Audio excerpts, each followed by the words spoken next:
Test, test.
Subcommittee on Water Resources and Environment will come to order. I ask unanimous consent that the chairman be authorized to declare a recess at any time during today's hearing. Without objection, so ordered. I also ask unanimous consent that members not on the subcommittee be permitted to sit with the subcommittee at today's hearing and ask questions. Without objection, so ordered. As a reminder, if members wish to insert a document into the record, please also email it to documentsti@mail.house.gov. I now recognize myself for the purpose of an opening statement for 5 minutes. I want to first thank the witnesses for joining us this morning to discuss EPA's Brownfields program. As we review the program last authorized in 2018, I'm looking forward to learning from our witnesses about their experiences with the program, suggestions for the program improvements, as well as the tangible impacts it's had on the ground. All of us here throughout our travels have seen abandoned warehouses, dilapidated gas stations, or vacant factories. Often, these blighted properties, which are eyesores in our communities, are considered brownfields. Brownfields are properties that are abandoned or underused due to concerns about environmental contamination. And the EPA has estimated that there are more than 450,000 brownfield sites across the United States. Their redevelopment and reuse can help increase local tax bases, create jobs, and encourage additional development.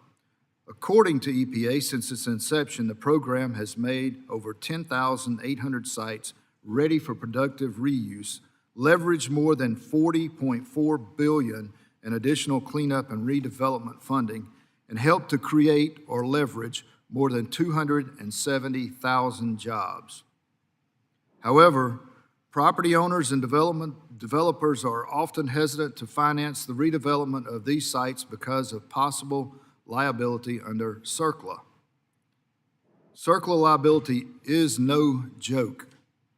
CERCLA has extremely stringent liability standards that could result in a current property owner being held responsible for cleanup costs at a site, even if there was no negligence on their part or if other parties had previously caused the contamination.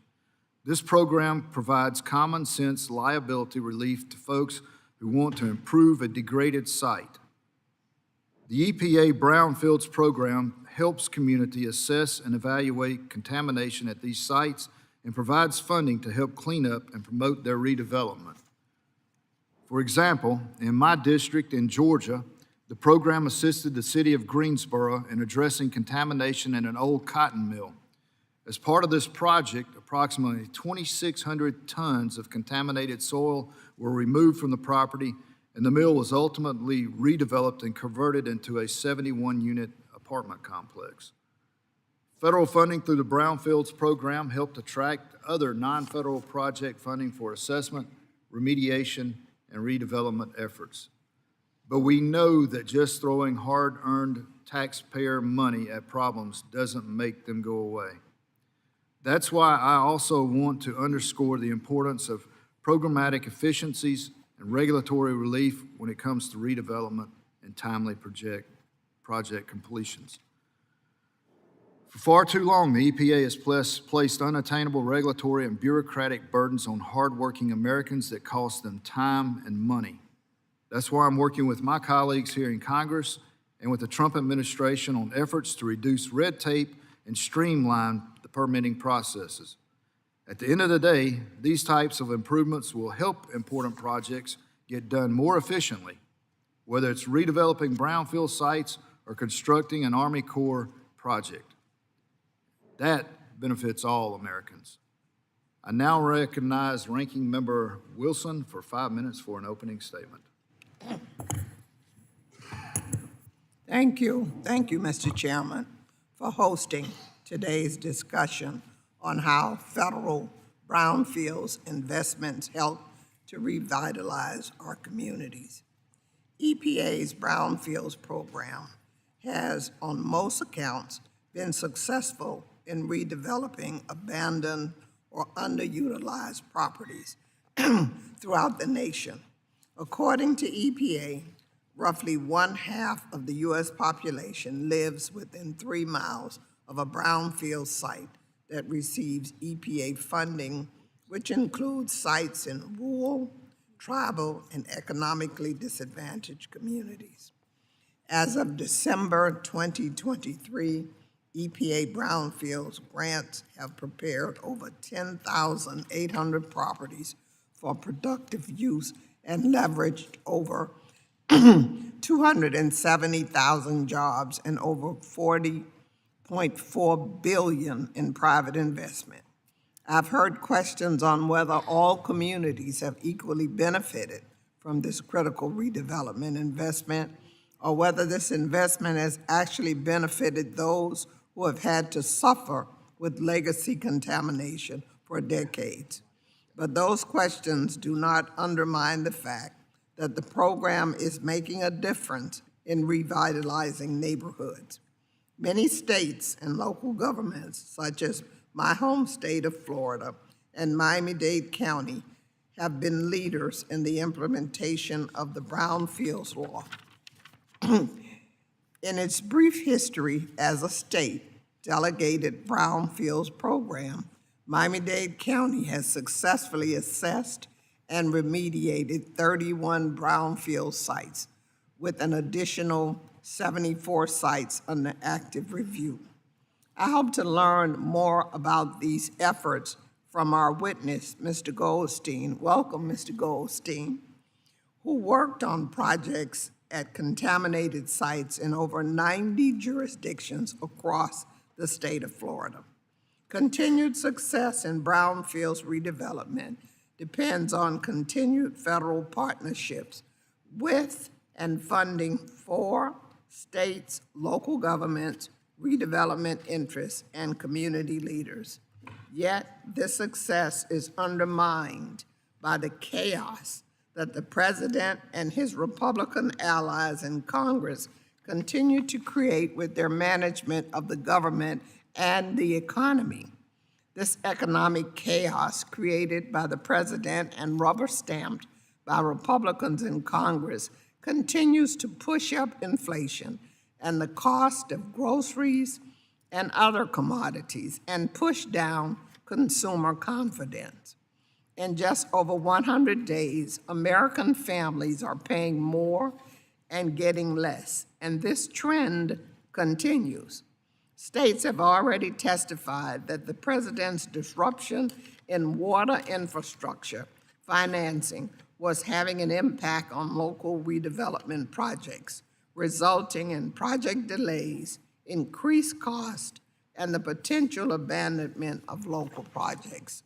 This uncertainty is equally felt within the Brownfields community and made worse by the president's proposal to cut the Environmental Protection Agency's investments by a minimum of 65%. This Republican economic chaos threatens the jobs of laborers, manufacturers, and brownfields redevelopers, and threatens to decimate our national, regional, and local economies. Our communities cannot withstand further setbacks caused by the Republicans' efforts to drive our economy into the ground. We cannot allow the president and his allies to hurt American families and increase costs and public health risks. I stand with our communities who are trying to affordably meet their local needs and keep our families safe, healthy, and prosperous. I yield back the balance of my time. Thank you. I would now like to welcome our witnesses and thank you for being here today. We have the Honorable Terry Wilbur from Oswego County, is the Oswego County Clerk on behalf of the National Association of Counties. There, I didn't butcher it. We also have Ms. Lisa Shook, Assistant Chief of the Environmental Response and Remediation Division of the Ohio EPA. Mr. Lance Larson, Analyst in Environmental Policy at the Congressional Research Service, and Mr. Michael Goldstein, Managing Partner at the Goldstein Environmental Law Firm. Briefly, I'm going to take just a moment to explain our lighting system. As you know, there's 3 lights there. The green is when you begin to talk. The yellow will light up as it gets near the end of the time. And of course, if it turns red, then go ahead and please wrap up so that we don't have to bang the gavel on you. But I also ask unanimous consent that the witness's full statements be included in the record. Without objection, so ordered. I ask unanimous consent that the record of today's hearing remain open until such time as our witnesses have provided answers to any questions that may be submitted to them in writing. Without objection, so ordered. I also ask unanimous consent that the record remain open for 15 days for any additional comments and information submitted by members or witnesses to be included in the record of today's hearing. Without objection, so ordered. As your written testimony has been made part of the record, the subcommittee asks that you limit your oral remarks to 5 minutes. With that, Mr. Wilbur, you are recognized for 5 minutes for your testimony. Thank you, Chair. Chair Collins, Ranking Member Wilson, and distinguished members of the subcommittee, thank you for the opportunity today. My name is Terry Wilbur, and I serve as the County Clerk for Oswego County, New York. Today, I'm here on behalf of the National Association of Counties, who represents all 3,069 counties, parishes, and boroughs throughout the country, including all 62 in my home state of New York. Today's hearing is of great importance to counties as we are responsible for protecting the environment, ensuring public health, and strengthening the economic vitality of our communities. The EPA Brownfields program is a highly effective federal program that helps counties redevelop underutilized contaminated sites to reinvigorate communities and their economies as well. There are over 450,000 brownfield sites, and 63% of counties have at least one brownfield site. However, many counties have more than one brownfield site, including my county, Oswego County, where we have 125 sites. As many of you know, a brownfield site is an abandoned or vacant property that has been exposed to hazardous substances or contaminants.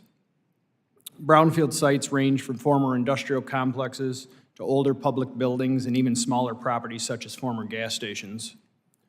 While the presence of brownfield sites can present land use challenges and negatively impact property values, redevelopment can spur economic growth and revitalize the surrounding environment.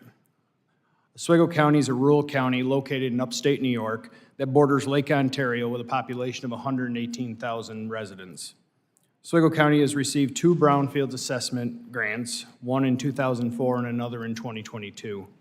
This funding has been used to identify the 125 brownfield sites that we have and conduct the environmental site assessments necessary for redevelopment at several sites. Some completed brownfield assessments and projects in Oswego County include 2 housing developments on the Oswego riverfront, the Stephen Dorr Lofts and Harborview Apartments that together created 108 housing units and 5 commercial leasing spaces with a total investment of $30 million. We were also able to leverage brownfield assessment funding to receive grant funding from the state to restore the historic Oswego Lighthouse, which is now open for the public tours in the heart of our major city.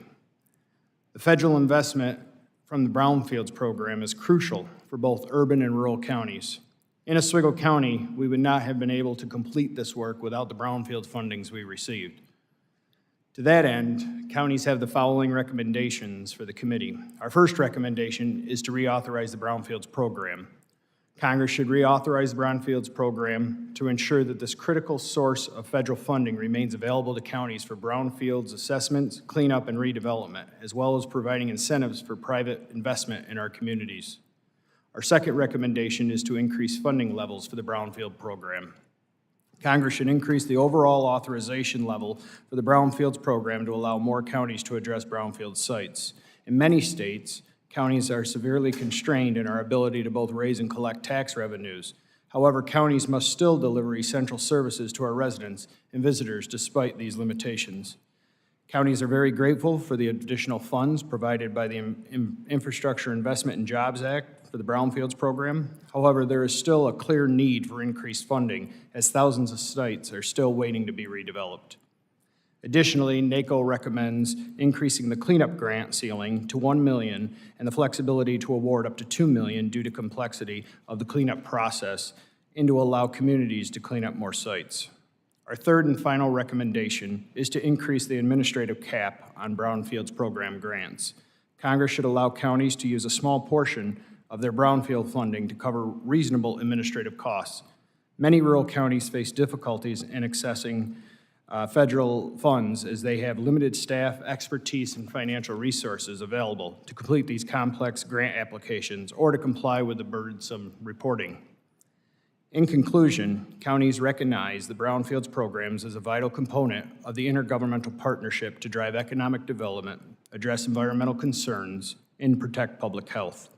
I would also like to thank the U.S. Conference of Mayors and National League of Cities who've been great partners in our joint efforts to reauthorize the Brownfield program. Thank you for your attention to this critical issue, and I urge your support for reauthorization of the Brownfields program. And I want to thank you again for the opportunity to testify today. I look forward to answering any questions you may have. Thank you. Thank you. Ms. Shook, you are recognized for 5 minutes for your testimony. Good morning, Chairman Collins, Ranking Member Wilson, and members of the committee. Thank you for the opportunity to appear before you today to share Ohio's perspective on the reauthorization of US EPA's Brownfield program. Across Ohio and the United States, thousands of former industrial and commercial sites sit idle, tainted by environmental contamination. These brownfields become urban blights and contribute to economic decline, public health risks, and neighborhood stagnation. The Brownfield program, administered by US EPA, offers a consistent and effective solution. The program facilitates the identification, assessment, cleanup, and reuse of these properties, revitalizing communities and stimulating economic growth. State and tribal assistance grants are non-competitive grants authorized under Section 128A of the Comprehensive Environmental Response, Compensation, and Liability Act as amended. These grants are the foundation of states' brownfields programs. US EPA allows states flexibility to design their brownfield programs to benefit each state's needs while also providing consistency by requiring that all grantees meet 4 elements. The first is a survey and inventory of brownfield sites. Second is oversight and enforcement authorities to ensure that cleanups are protective of human health and the environment. Third is mechanisms for meaningful public participation. And fourth is mechanisms for approval of cleanup plans and verification or certification that cleanup is complete. With these 4 elements, the 128A funds have a wide variety of uses, including providing funds to complete environmental assessments to properties to meet all appropriate inquiry or voluntary cleanup program requirements, Phase 2 sampling, and asbestos and lead inspections. Last federal fiscal year, Ohio funded 20 assessments through our standard allocation and 63 through our supplemental allocation provided by the Infrastructure Investment and Jobs Act. The grant enables the state to incorporate local input into redevelopment planning, including infrastructure evaluations, site reuse assessments. This effort aims to help communities reinvent their lake and riverfronts, main streets, and industrial corridors, creating parks, housing, mixed-use development, and commercial centers to stimulate job creation, tourism, and tax revenues. This community-driven approach ensures that redevelopment serves the people most affected by these long-neglected properties. For example, in Shadyside, Ohio, we are working with the community to develop a brownfield vision plan that includes a brownfield inventory, market study, community outreach, survey of brownfields, site reuse renderings, and a resource roadmap of how to move forward with the selected projects. We recently completed a brownfield vision plan in Bel Air, Ohio, where we are now working on a reuse assessment to create viable reuse scenarios for their downtown corridor. Our program supports local officials in preparing grant applications for the competitive brownfield grants by providing workshops to further build their capacity to apply for and hold federal grants. And for the last round of grant applications, we supported 14 communities in applying for their own brownfield grants. These workshops also educate local communities about the many brownfield issues and incentives that are available at the state and federal level. We routinely meet with community officials and others to assist them in working through the assessment and cleanup of brownfield properties and provide much-needed grant-funded technical support and recommendations. Last federal fiscal year, Ohio Brownfield staff met with 60 communities, gave 12 presentations on brownfield issues, and provided 18 communities with grant-funded technical assistance. The grant also supports the state's voluntary cleanup programs, which provide the foundation for setting cleanup goals and implementing institutional controls. In Ohio, our voluntary cleanup program was created in 1994. We call it the Voluntary Action Program. To date, the Voluntary Action Program has achieved cleanup at 750 sites, allowing over 17,000 acres to be reused across Ohio. The grant allows us to fund long-term oversight activities to ensure these sites remain protective of human health and the environment. The Infrastructure Investment and Jobs Act provided an additional $50 million through a competitive community-wide assessment grant for states and tribes. In federal fiscal year 2022, Ohio was awarded nearly $2 million to conduct additional assessments. With these funds, Ohio's Brownfield program has completed another 62 assessments within the award period for a total of 145 assessments over our 3 grants. Since 2023, Ohio's 128A funds and community-wide assessment grant have leveraged $54 million in additional state-funded brownfield assessment and cleanup dollars. And prior evaluations by US EPA show that over $20 was leveraged for each dollar of EPA brownfield funds spent on assessment and cleanup activities. The Brownfield program is a great example of how environmental cleanup and economic revitalization are not competing priorities, but complementary goals that can help build a stronger future for all Americans. Thank you for the opportunity to share my thoughts today, and I look forward to your questions. Thank you. The chair now recognizes Mr. Larson for 5 minutes for your testimony. Thank you. Chairman Collins, Ranking Member Wilson, and members of the subcommittee. My name is Lance Larson. I'm an analyst in environmental policy with the Congressional Research Service. Thank you for inviting me today to testify on behalf of CRS regarding the federal Brownfields program. In serving Congress on a nonpartisan and objective basis, CRS takes no position on these issues. I have been asked by the subcommittee today to provide a broad overview of the federal Brownfields program, including a brief history of the program, liability considerations, and other policy matters for Congress. Enacted in 1980, the Comprehensive Environmental Response, Compensation, and Liability Act, or CERCLA, otherwise known as the Superfund Law, authorizes environmental cleanup and enforcement actions to respond to actual or threatened releases of hazardous substances, pollutants, or contaminants into the environment. Under CERCLA, the US EPA, in coordination with the states, prioritizes the cleanup of contaminated sites on non-federal lands under the federal Superfund program. In 1993, EPA established a pilot initiative under the Superfund program to assist communities with the remediation of certain lower-risk contaminated sites to encourage or facilitate economic redevelopment or reuse. EPA referred to these properties as brownfields to distinguish them from both higher-risk contaminated sites designated on the National Priorities List under the Superfund program and from other sites where federal response actions were taken to address emergency situations. In 2002, Congress amended CERCLA to authorize EPA to administer a dedicated brownfields program separately from the Superfund program. In 2018, Congress enacted the BUILD Act, which amended CERCLA to reauthorize the brownfields program. The BUILD Act extended the authorizations of appropriations through FY 2023, among other statutory changes to the program. As it functions today, the federal Brownfields program provides grant assistance to state, local, tribal governments, and nonprofit organizations for the assessment and cleanup of potentially contaminated sites. CERCLA defines eligible brownfield sites as real property, the expansion, redevelopment, or reuse of which may be complicated by the presence or potential presence of a hazardous substance, pollutant, or contaminant. CERCLA generally excludes sites from brownfields grant eligibility that are addressed under the Superfund program or under other related federal cleanup programs and authorities. Subject to the availability of appropriations, the federal Brownfields program provides 2 types of grants: those that EPA awards on a competitive basis for assessment and cleanup of eligible brownfield sites, and those that are awarded on a formula basis to assist states and tribes in carrying out their own cleanup programs.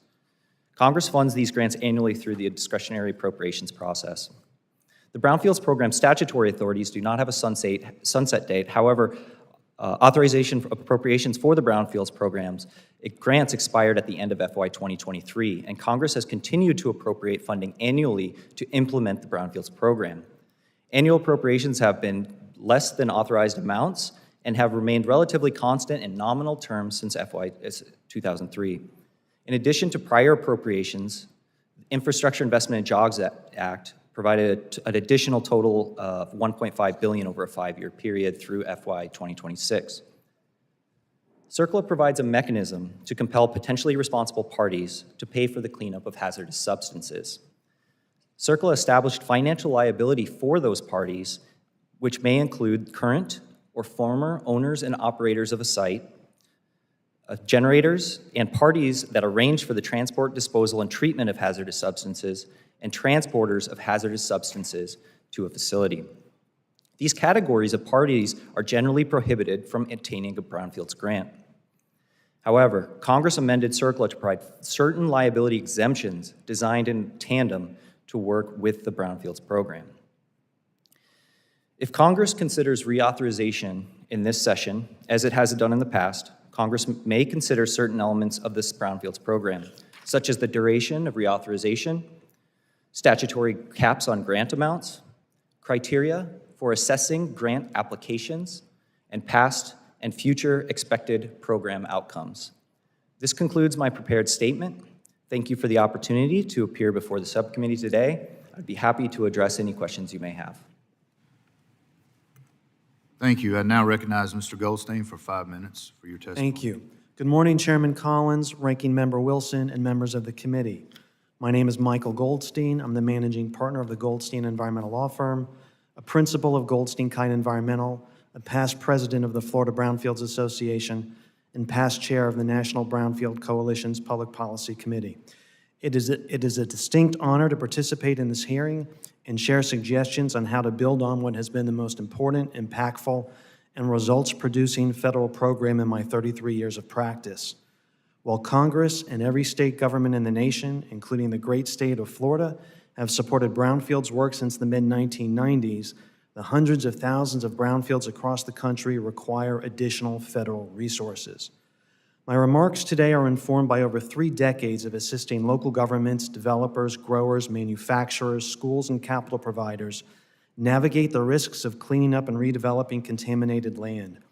I also invest in them personally and accordingly have a 360-degree view of what aspects of the federal Brownfields program have worked well and where opportunities remain to overcome persistent challenges. The private sector wants to do more, but we need more help from Congress. I would like to speak first to Florida's Brownfield program, which was an early leader nationally in encouraging environmental redevelopment. Florida's program was enacted on July 1, 1997, and in the ensuing 28 years has sparked the creation of 90,000 indirect and direct jobs and the investment of over $3.18 billion. Through February of this year, local governments have designated 613 brownfield areas totaling 290,000 acres. Over 530 voluntary cleanup agreements have been executed. Over 235 brownfield sites have been cleaned up. Florida has accomplished this outstanding result with a mix of economic incentives, including tax credits and tax refunds, a loan guarantee fund, liability protection at the state level, and a streamlined regulatory review process. It's with this model in mind that the following 7 specific recommendations are made.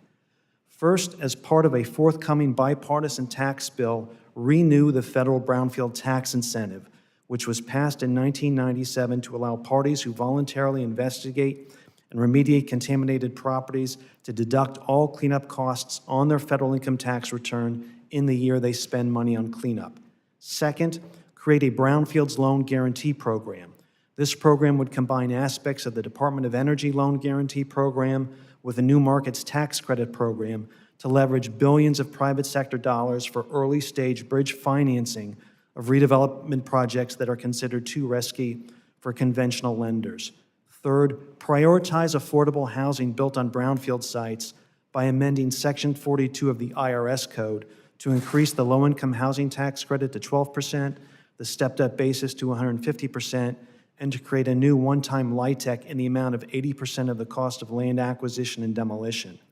Fourth, dramatically increase flexibility for EPA grant program users by eliminating the match requirement, expanding allowable expenses to include demolition and environmental insurance, and for the first time ever, making all such grants available to for-profit developers of affordable and workforce housing.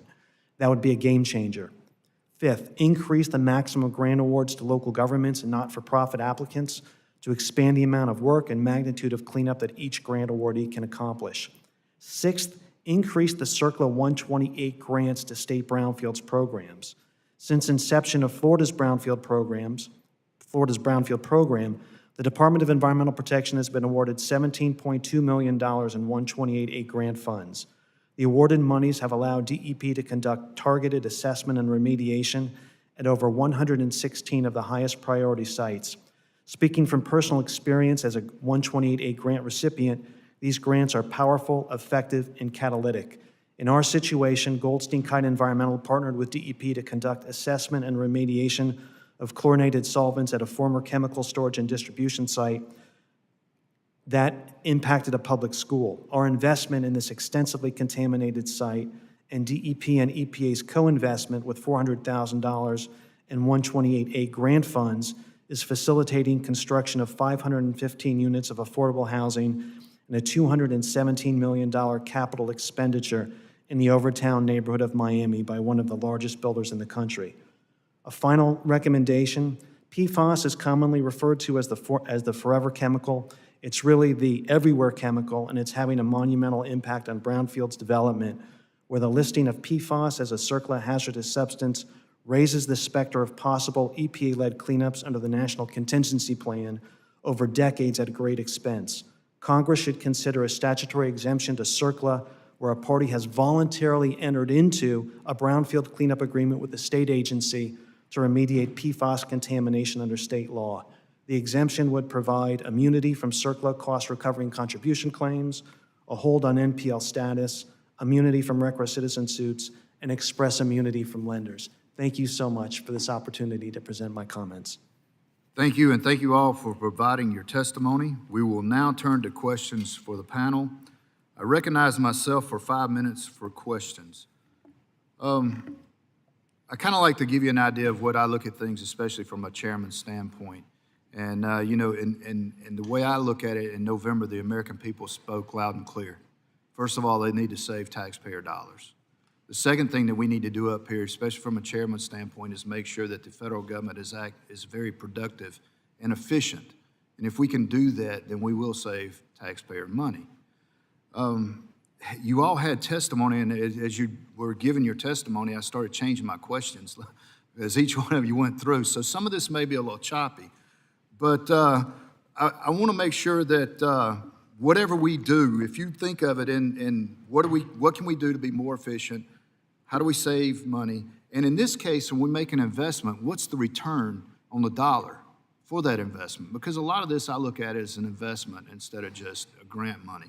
So, Mr. Larson, I think this may be best for you. If it's not, if somebody else wants to weigh in or not. The IIJA, $1.5 billion extra over 5 years, over the normal allocation, if I've got that right. And if I'm wrong, correct me. How was that doled out among the states? Was that on a first-come, first-served basis? Large states got this, small states, or how did that work? So thank you for the question. So the IIJ funding was divided, of that total $1.5 billion, $1.2 billion was allocated for the Section 104 grants, 104K grants, so the competitive grants. So those grants were administered in the same, similar fashion as in the similar criteria that EPA uses toward their annual competitive grants. So that's the grants that go to eligible applicants through the normal process, or that normal. So that money goes to the states. So that's the money that goes directly to the applicants. Okay. So who actually primarily provides the funding? Is it local, state, Fed? What? So there's the competitive grants, which are appropriated to EPA, and EPA administers that on a competitive basis. So there's a collection of eligible entities all over the country that will put in various grant applications for those grants. And so EPA will look at all the grant applications that will come in, and based upon the criteria that's in statute, they have this ranking prioritization process. And as part of that, they'll administer those grants to those eligible entities. Yeah, I'm just trying to figure out if we doubled the money essentially over 5 years, and I hear it consistent that it's not funded at the level. And of course, in my opening statement, I said just throwing money at a problem is not going to solve the problem. We've always figured that out. There's usually something else in there. And Honorable Wilbur, You said that, I think it was you, who was it that said burdensome reporting? That said that it was burdensome reporting was one of the problems. Yeah. So Is that on the Fed or the state level or the local level? Where's that burdensome? we had that for the Brownfield assessment program that we had, that came from the feds. And what it is we just have a small staff. I mean, we have a small county with under 1,000 employees, and we're actually, I would say, probably one of the larger rural counties, if you will. Yeah. And as you get smaller and smaller, there's less staff to be able to put the time to devote to this. And to me, I think that gets to the crux of the problem of a lot of the problems we hear up here, especially with rural counties. A lot of my district is very rural. They don't have stacks of accountants and lawyers sitting around to apply for grants. They have to go out and pay for the grant, which costs them, I don't know, 30, 40% of the money, whatever they can get away with. And so I've always been a bigger proponent of, we just block grant money and get out of the way. And that's where I was getting at. Is it a federal issue on what, because a lot of times when the feds give out money, they got strings attached. A lot of times they're around your neck. So, you know, if that's the case, then is there an issue with the feds getting in the way? If I may, I would say that I think we've proven it in Oswego County over the 2 rounds of grants that we've received, 900,000. Out of those 2 particular parcels that I mentioned, that's a $30 million investment of basically wasteland on a environmental protected area, meaning it was on a river in our downtown area. Right, and I want to bring that up real quick. So that $30 million investment that the taxpayers made, what was the return on the dollar tax-wise? Let me just correct that. That wasn't a $30 million taxpayer investment. Yes, sir. That was a private investment. So we Okay. used the 900,000 to leverage the 30 million investment from private. Okay, but there again, okay, so the 900,000, what was the tax advantage? What did it do to generate taxpayer? Did y'all look at that? How much more taxes it generated? Obviously, Well, didn't doing much of anything with his brown. I don't have the exact figures on what those buildings are assessed at it right now, but they're back on the tax rolls. Those properties are Yeah. generating thousands in tax revenue.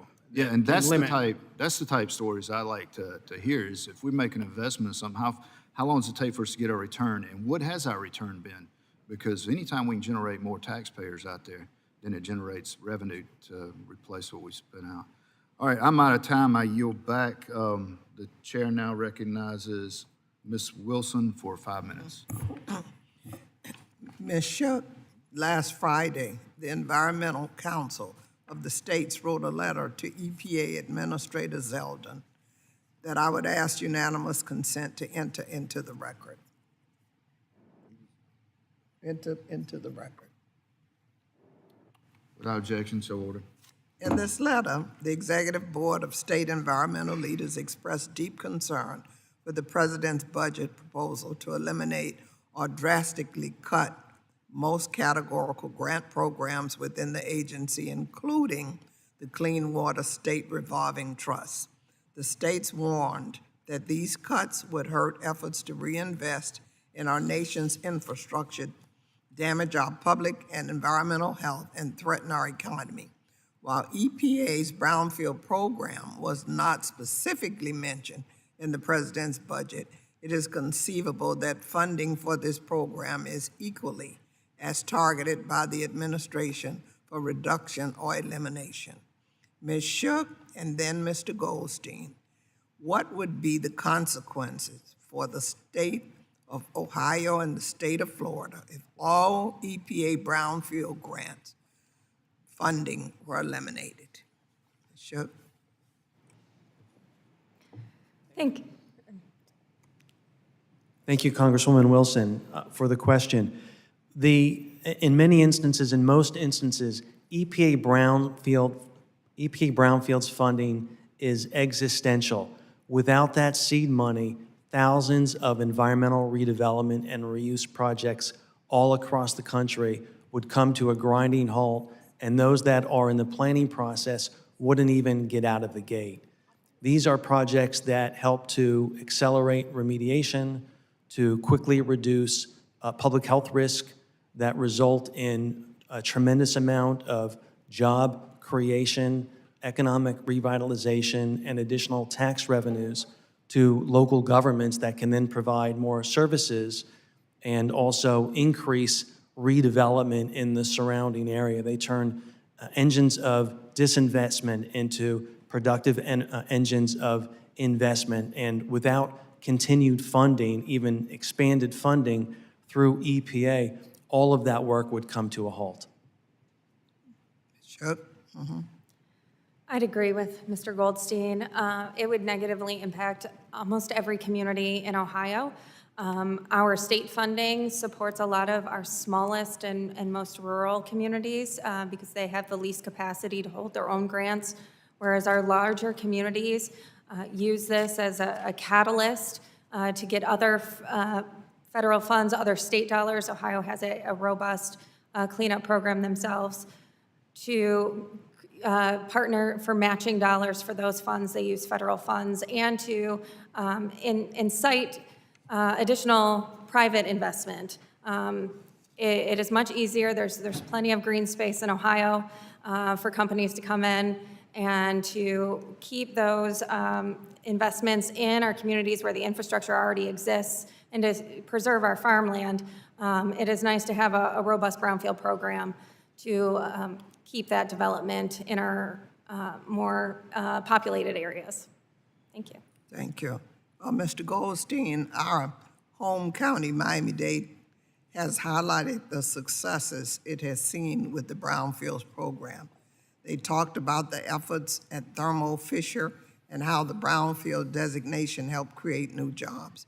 They also spoke about the Poinciana Industrial Center effort and how Brownfield pilot helped address remediation needs in the community.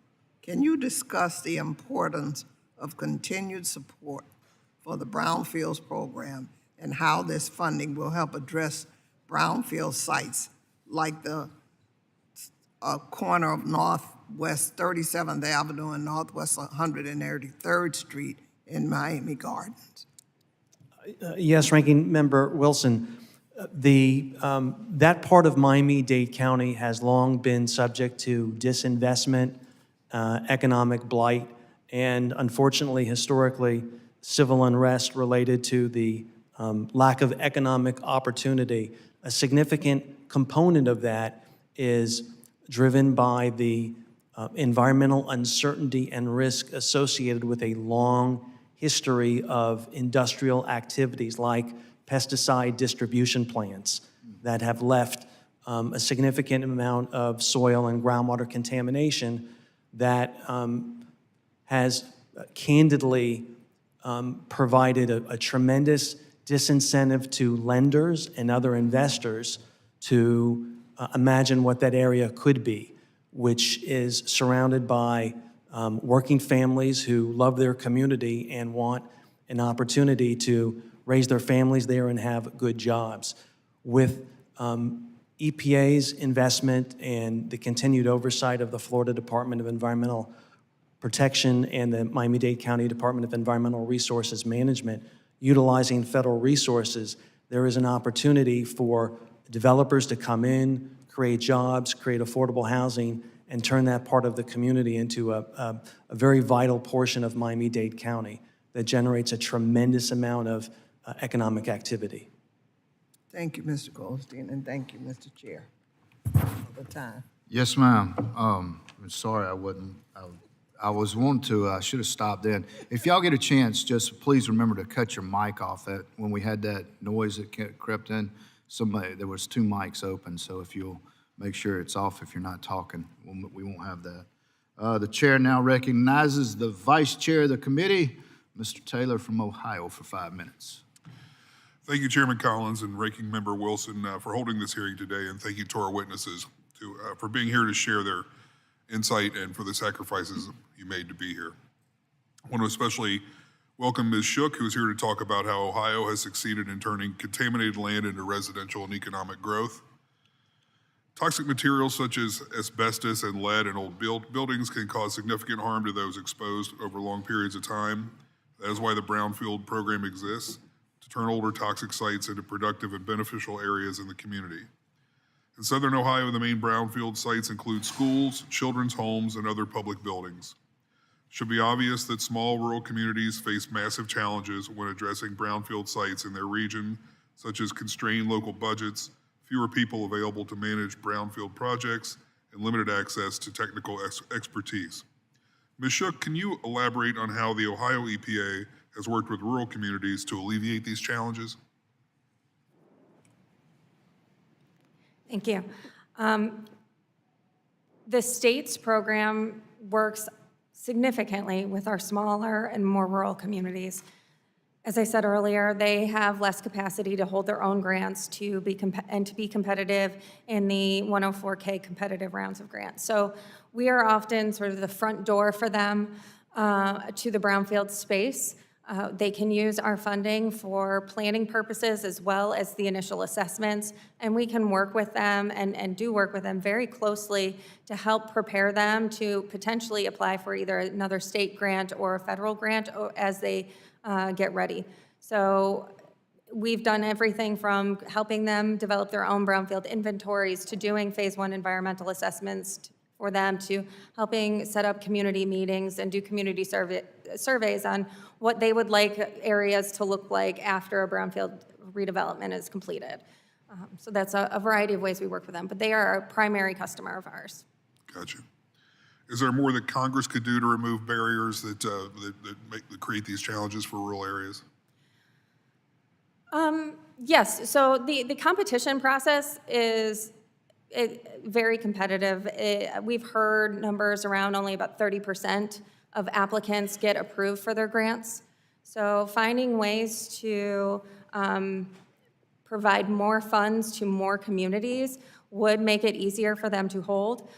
Our regional brownfield staff that manage those assessment grants do a very nice job of helping those communities follow all the regulations and reporting requirements, as well as they assist us in making sure we're aware of any new requirements that we have to meet for our 3 grants that we hold. So we have a great working relationship with Region 5 staff that help us with that, but you know, there's always more tools in the toolbox for small communities who don't have the staff to hold grants, or allowing states to hold larger grants so that we can do more work for them and we bear the responsibility for the reporting requirements.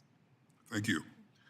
With Congress and President Trump vowing to rein in government spending, it is important that Congress evaluates how we fund these existing programs.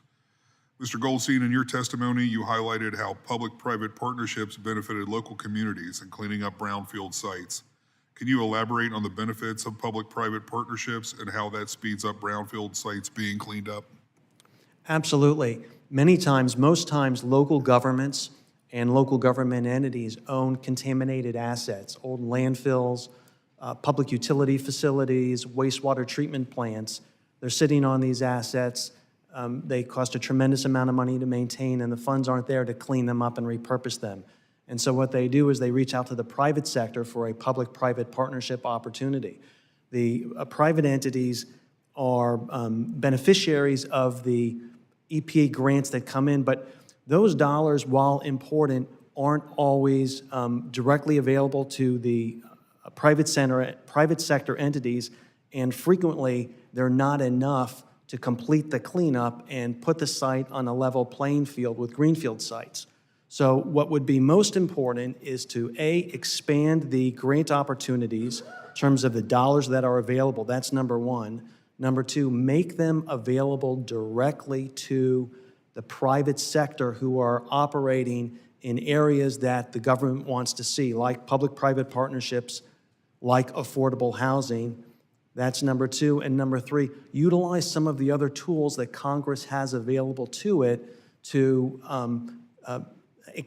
increase the likelihood of success of public-private partnerships, like creating more liability exemption opportunities, for example, with respect to PFAS, or providing this federal income tax deduction to private sector entities, which results in more dollars that can go into the redevelopment side. Thank you, and thank all of you for being here today. And Chairman, I yield back. Chair now recognizes the ranking member of the full committee, Mr. Larson, for 5 minutes. Mr. Chair, I'm good with no questions. Sir? I am good with no questions. Oh, okay. We can move on to the next Democrat. The chair now recognizes the gentlewoman from Ohio, Ms. Sykes, for 5 minutes. Thank you, Mr. Chair, and thank you, Ranking Member, for yielding your time for me to ask questions. It is certainly Ohio Week in Transportation Infrastructure Committee, so good to see you, Ms. Shook. Thank you for being here today. And thank you to the Chair and Ranking Member for holding this hearing. Ohio has long been a leader in industrialization for generations. And for many folks in my district, that's meant investment in our communities and good paying jobs. And my hometown, Akron, is known as, or maybe formerly known as, the rubber capital of the world. But unfortunately, it's also left our state and my district with far too many derelict and dangerous sites, especially in the absence of environmental regulations, and industries have shifted over the years. Following some of these, we've been fortunate to have the identification and support around brownfield sites, and the properties damaged to the environment and dangerous for families and clearly unsuitable for business, which makes some of these properties unavailable for productive use. There are more than 4,200 brownfield properties across the state of Ohio, and every single of our 88 counties have at least one brownfield property, and my district is no exception. There are 110 properties that have been identified at brownfield sites in Ohio's 13th district alone. Of these sites, one of them is the Landmark Building in Akron, Ohio. It's right downtown. Actually, our district office is almost directly across the street from it. It was a significant part of our downtown skyline, previously the home to Akron Savings and Loan, but this building has been abandoned. But in 2011, the Department of Development received brownfield cleanup grants from the EPA and was able to leverage some fundings, and now, fast forward to 2025, it is a productive property, Akron's new Bowery District development, and home to apartment buildings, restaurants, and productive land use, which is exactly what we want these programs to do. Additionally, Rolling Acres Mall, if you've ever seen mall wastelands, Rolling Acres is one of those. It is now an Amazon distribution site. Again, another way in which you've been able to use brownfield development to encourage job growth and development and economic opportunity in our communities. Ms. Shook, in your testimony, you talked about you have identified and worked with just under 100 communities and brownfield sites across the state. I just mentioned that I have 110 in my district alone, so obviously that means that there is a lot of demand and not enough support around it, but the bipartisan infrastructure law did provide a much-needed boost for remediating some of these sites. So if you could talk a little bit more about what this investment and increased investment could do across the state of Ohio specifically, and how this can increase and encourage economic development and productive land use in our state. Thank you. Yes, the standard allocation that we were getting prior to the investment, the IIJA Act, we were able to complete about 20 assessments per year, in addition to our planning activities and the technical assistance and grant-funded technical assistance we were providing throughout the cleanup process. With the additional funding we received, we were able to go up to 145 assessments over those grants. So that's a significant increase in an actual assessment and some cleanup work done in our communities, and that prepared them to apply for full cleanup grants from both our state program and the federal program. We have both the staff and the contractors available to do more work. It's only a matter of how many dollars we get per year. Our standard allocation has been dropping slightly every year as more entities have been applying, and it was a great benefit to the state. The state program is very robust. There's about $125 million in state cleanup dollars awarded the last 4 years, I believe, and it's oversubscribed every year. So there's a significant need in the state, and our program is small in comparison, the state EPA Brownfield program is small in comparison to our state development's Brownfield program, but we're there to help all the communities that need that extra assistance the ones that, need to find a first step, need the roadmap that helps them match dollar for dollar. And that's where our program really shines, is being kind of the matching dollars for other programs. Well, thank you very much for that. And if I can help lift up some of the testimony I've heard from all of you, this is not just about the environment and cleaning up sites, which is very important, but this is about economic development, putting people to work, making sure that we're using our land productively and giving people an opportunity throughout our country, and particularly in Ohio's 13th and across the state. So thank you very much for your testimony. And Mr. Chair, I yield back. Thank you. The chair now recognizes Mr. Knott for 5 minutes. Thank you, Mr. Chairman. To all the witnesses, thank you all for your testimony. Mr. Larson, I want to start with you. In regards to your experience and observations, what's the greatest impediment to having an efficient, I would say, remediation program for some of these environmentally sensitive sites in the Brownfield program? Is it local bureaucracy? Is it local permitting? Is it federal bureaucracy? Is it funding? Is it, if there's one thing you could point to, what would that be? So regarding the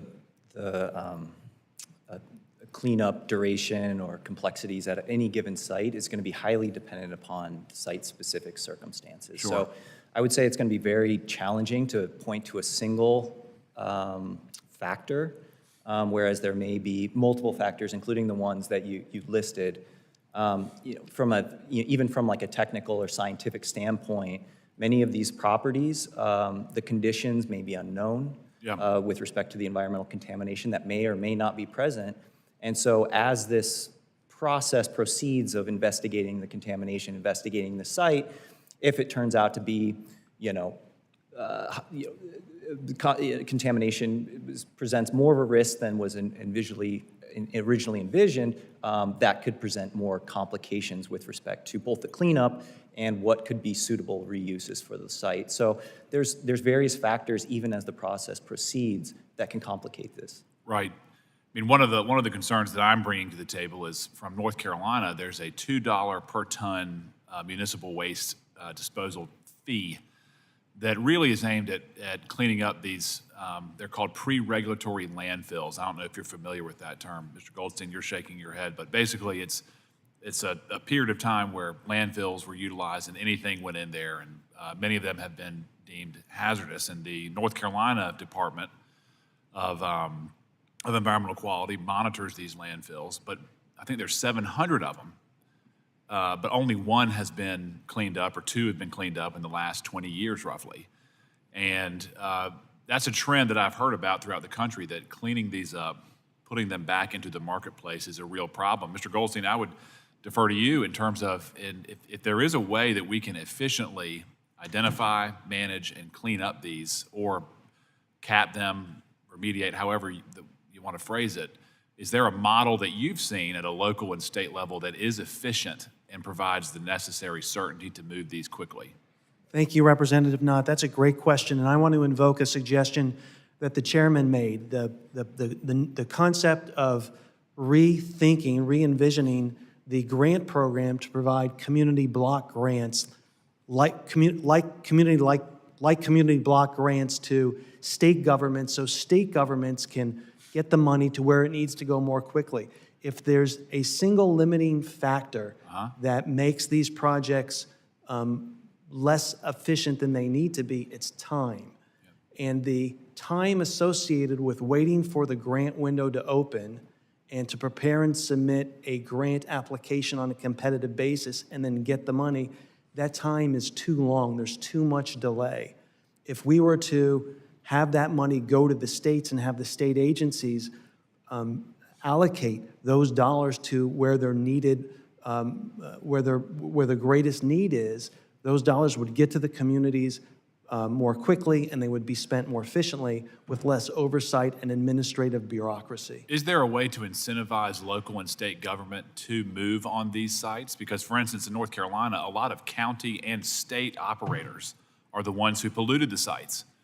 And so in some ways, they're not incentivized to, whether it's undertake cleanup costs or to remediate, because that could expose them to further liability. But is there a way to really expedite this process using the federal leverage at hand. I don't know if that makes sense or not, but It absolutely makes sense. We've done something like that in the state of Florida, which I know Ranking Member Wilson is aware of. In Florida recently, we passed a law that essentially gives grace to local government entities that may have caused contamination to a site, provided that they bring it into productive reuse quickly and promptly, and that they find a public-private partnership opportunity to invest private sector dollars in the cleanup.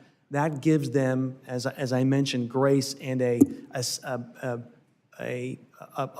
runway without exposure to liability under the state's CERCLA analog. do you We think could- that's replicable federally?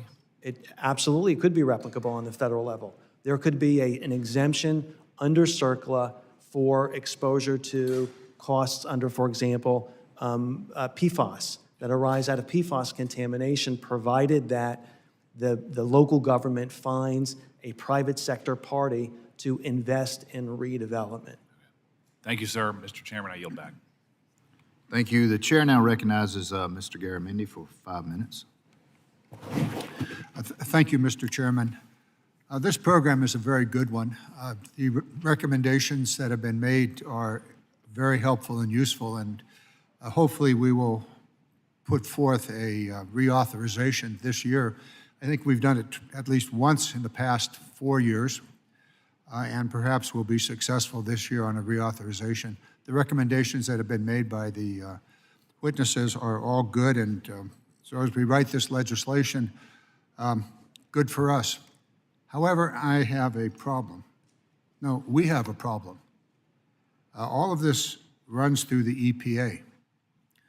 And the president put forth a budget proposal, which I would hope the Congress of the United States, Senate and House would thoroughly and completely reject. But nonetheless, his proposal is to reduce the EPA budget to its lowest level, which happened to be its first budget.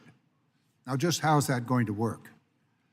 This committee has a very serious responsibility. This program and the CERCLA program also are critically important to our communities, to the health of the communities around it, and in some cases to the larger regional areas.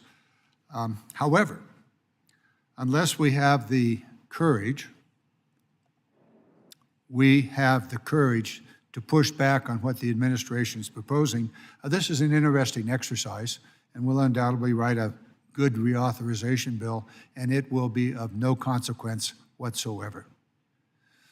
Now, I wish all the committee members were here, and when I talk to them individually, I'm going to say, yeah, it's nice. We'll do our work as we did it before. We have a model, and we'll use that, and we'll update it, given the suggestions of the witnesses. It'll be an interesting exercise of no purpose whatsoever if the administration has its way to gut the EPA. So I would hope all of us would keep this in mind while we work through this. Good for us. However, unless we're willing to fight the fight to fund the EPA at a level that would allow these programs and others to proceed, I guess we'll feel good about the work we've done, but it will have no consequence, no utility, and actually cause severe problems throughout the United States as we attempt to deal with this particular set of issues and dozens of others. So the fight is not here. The fight is on the proposals being made by the administration to gut the EPA and to reduce its funding to a level that is equal to what it was on its very first day of existence. Now, I happen to support the Brownfield programs. It's useful. We have in the city of Vallejo a $600,000 EPA grant for Mare Island, the first and oldest naval base on the West Coast, and you can kind of imagine the kind of contamination that's existed there over the last century and a half. So that's useful and making progress. It also allows for the downtown waterfront. City of San Pablo, another one, a rail yard that dates back to the 1800s. yeah, there's a bit of a problem there. But the cleanup of that will allow the city to bring in housing into a historic area that has been, well, all of you know this, we all have these. 435 of us have problems, and the Brownfield program helps our districts. So each of us ought to be not only working on the reauthorization legislation and whatever changes are appropriate to improve it, but we're going to have to fight the big fight. Otherwise, why bother? I'm going to let it go at that. I thank the witnesses for their specific suggestions on how to improve the existing authorization, which now expired 2.5 years ago.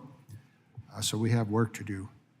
But I don't want this committee and each and every one of us to forget what is the principal battle at hand, and that is, in fact, the existence of the EPA in a meaningful way. So with that, I'm going to yield back, Mr. Chairman, and I would hope to have your support in helping all of us, or making all of us aware of the problem that the administration is creating with its proposed budget cut for the EPA, and work with all of us to restore the funding to an appropriate level so this program and others can proceed.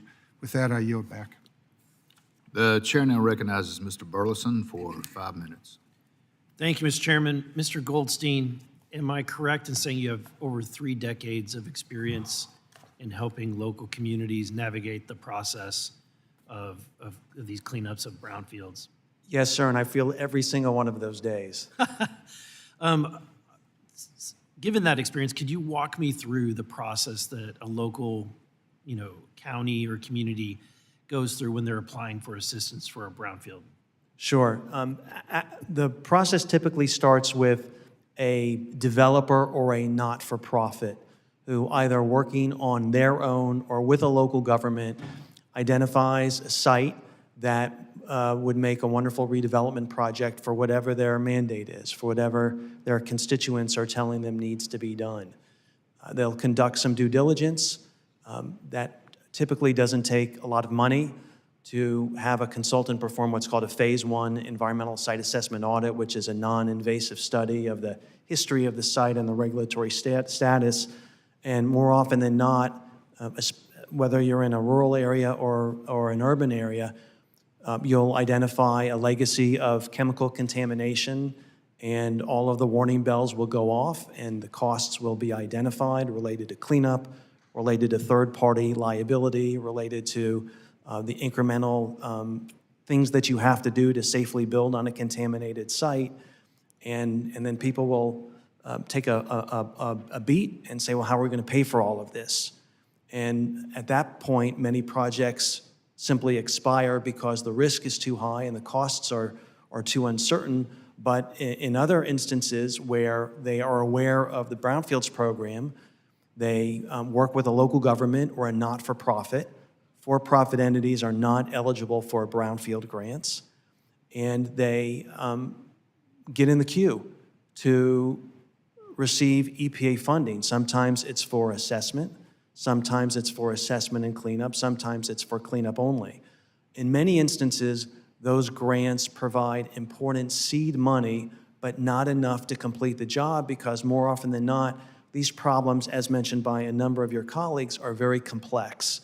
They're not problems that can be solved with $100 or $200 or $300 or $400,000 in grant funding. Sometimes they take millions of dollars in grant funding, and sometimes grant funding,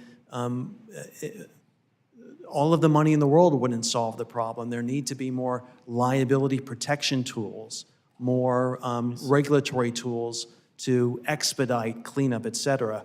But from identification of an issue through award of grant and the money becoming available, that window can take 9 to 12 to 18 months, and many projects don't have that time available to them. Regarding the nonprofits, how does that relationship work? Are there just nonprofits that exist that this is their mission, they accept these grants, they work the process, and then they kind of align with a business? Well, there are a variety of not-for-profits. Some are involved in the arts, some are involved in affordable or workforce housing, some are involved in providing urban farming opportunities. It really spans the gamut of what not-for-profits are interested in. And we've seen it all in a Brownfields context going back to 1995. Many times they can't go it alone. They don't have enough money, so they partner with local governments and seek these grants. Thank you. Mr. Wilbur, this Congress is committed to, this committee plans to consider reauthorization of the Brownfields program. In the reauthorization, we will have the opportunity to consider whether the funds are given to the Brownfields program have achieved their intended purposes of the program. In your opinion, have the funds put towards this program achieved the intended purposes and the goals of the program? I believe that they have, taking what I've seen in my county alone, with the investment that was made, we definitely have identified and assessed the brownfields that we know are there. And given the funds that we're spending money, we're stewards of taxpayer dollars, are there examples or are there any opportunities where we can make sure that those dollars are used to their fullest extent? Is there any opportunities that we can make it better? Well, Make it more efficient with the dollars we have? Well, I would say that the administrative aspect of it, the burdensome of the reporting and all of that has definitely been an added chore for most rural counties. They have a small staff, like the chair noted before. I mean, we have one county attorney to work on this, and we have one chief accountant in the whole county. So the work is a lot, and the staff is limited. So that administrative duties are definitely a little burdensome for us. Appreciate it. Thank you. I yield back. The chair now recognizes Ms. Norton for 5 minutes. Thank you, Mr. Chairman. I strongly oppose the Trump administration's attack on the Environmental Protection Agency. The agency has suggested it will return to staffing levels from the 1980s, and President Trump's fiscal year 2026 budget would cut the agency's budget by 55%. These cuts to staffing and funding levels are grave threats to human health and the environment. I support the Brownfields program. The program is a win-win-win. It helps protect the environment and human health and spurs economic development. Mr. Goldstein, how would reduction in funding for the Brownfields program affect environmental justice efforts? Well, without in Florida, they would go away completely because Florida doesn't have any funding for environmental justice directly. The Florida Brownfields Redevelopment Act mentions environmental justice, but there's never been a funding mechanism. I agree with you, Representative. The people at EPA are dedicated, they're hardworking, they're exceedingly efficient, both in the Brownfields program, and we haven't mentioned it, but the Superfund redevelopment program. Brownfields and Superfund redevelopment pray in the same pew. They are both important objectives and both tremendous opportunities for economic revitalization, public health protection, and environmental justice. If we're going to take money out of the Brownfields program, all of these efforts are, as I mentioned earlier, are going to come to a grinding halt. But I do want to say this. Brownfields has always been bipartisan. It's received a lot of bipartisan love. The money that gets allocated by Congress to Brownfields goes through EPA, but doesn't stay in EPA. It goes to the communities where that money is needed and where over the past 35 years, it's made all the difference in the world. If you look at the leveraging data published by EPA, and I'm sure that Mr. Larson has looked at this as well, every dollar invested by Congress creates a return on investment of $20 in private sector investment. I've actually seen that order of magnitude be 40 to 60 times. I mentioned a project in Ranking Member Wilson's district where EPA allocated $400,000 in 128A grant funding, and the developer is putting in $217 million. But separate and apart from that, there are things that Congress can do, that this subcommittee can do in terms of liability protection and process that will also make private capital more likely to go into brownfield sites, even if the level of even if the level of brownfield funding isn't what it has historically been until it can come back. Create liability exemption for PFAS, circular liability exemption for PFAS cleanups, for example, where the cleanup is being conducted at the state level. Increase the amount of low-income housing tax credits available for affordable housing, and pass the federal brownfield tax incentive as part of the tax bill. Thank you. Ms. Shook, based on the success of the Brownfields program in Ohio, how can cities best leverage partnerships among governments, the private sector, and communities to maximize the program's benefits? Many of our communities do just that. They work with both the state to get their get initial assessments done, leveraging the funding we have with our state brownfield program, and then they go on to apply for their own grants themselves. Relieving the burden of these cleanups, we have a robust land bank program in Ohio, so our counties take on a big lift in getting these cleanup dollars and getting the cleanups done so that they can attract the businesses and the private development. Sometimes they're working in partnership with private developers. Sometimes they're ahead of the game and are cleaning up these sites in advance of having a known end user. So they have all the work done, they've done the environmental work, and then they can, advertise and bring in new jobs to their communities with all of the funds that they've leveraged over the years. Finally, Mr. Larson, how would an extended reauthorization of the Brownfield program improve its effectiveness? Well, you have, to the extent that Congress would decide to reauthorize the program, you potentially, you can revisit some of the programmatic elements that was amended in prior reauthorizations. So it gives Congress the opportunity to look at potentially revisiting or considering certain legislative options to amend the program to change or modify how it's currently operating, or if they want to change other aspects. Thank you. I yield back. The chair now recognizes Mr. LaMalfa for 5 minutes. Thank you, Mr. Chairman. Appreciate the panelists today here. Thank you for weighing in on this. I wanted to go with Mr. Wilbur. Under the circular policy, the issue of strict liability, how much of a chilling effect does that have on future owners, people that might want to come in and make something out of one of these problem areas, one of these brownfields, and for something that they didn't do in the past, or heaven forbid that they bought something without knowledge of it and then all of a sudden are left holding the bag.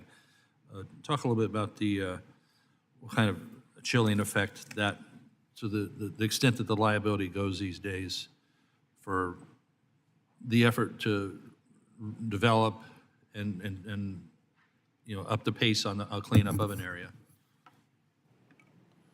Well, to the extent of my experience with this program, I haven't really been into the liability end of this. I know Mr. Goldstein had a lot to say on that in the beginning. When we administer these grants programs that have been given to our county from the federal government, we go out and we identify and assess the properties. We acknowledge that those are the brownfield sites. And then at that point in time, if we're successful in getting a phase 2 grant and we're able to remediate, then it's basically, they go through the assessment again and make sure that it's clear to be put back on the market or be developed. What I'm getting at, though, is the overall, the way the strict liability is interpreted. Is it too much of a chilling effect on people wanting to do work other than just leave it static?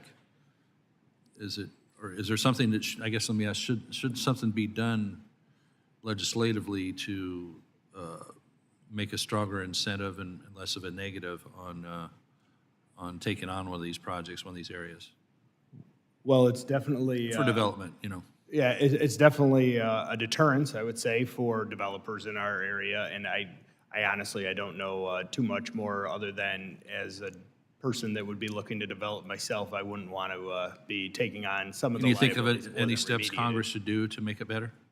I couldn't hear that question, sir. Can you think of any steps Congress could do to make it better?